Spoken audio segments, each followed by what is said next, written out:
हैदराबाद महामार्गावरती मोठ्या प्रमाणात भेगा पडलेल्या आहेत. अनेक वेळा मागणी केलेली आहे. या आधीही तुम्ही उपोषण केलं. मी लोदगा गावचा सरपंच आहे, पांडुरंग गोमारे.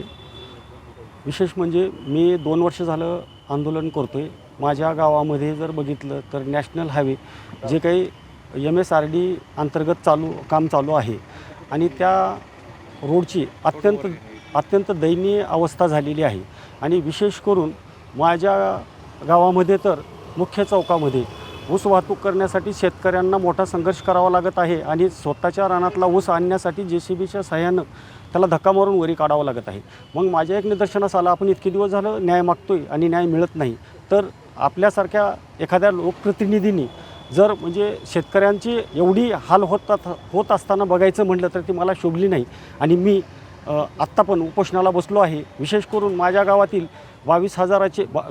22 लाखाचे त्यांनी वृक्षतोड केलेली आहे आणि एक पण प्लांटेशन केलेलं नाही.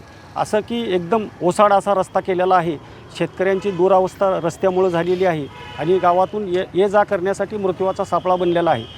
मला विशेष करून बाबळगाव नाका ते औरादपर्यंत हा रस्ता व्यवस्थित व्हावा आणि लोकांचे प्राण जाऊ नयेत यासाठी मी उपोषणाला बसलो आहे. मागणी मान्य नाही झाल्यास काय करणार? मागणी मान्य नाही झाल्यास मी सांगितलेलं आहे की जिल्हाधिकारी कार्यालयावर जाऊन आत्मदहन करणार आहे, एवढं मंत्र नक्की आहे.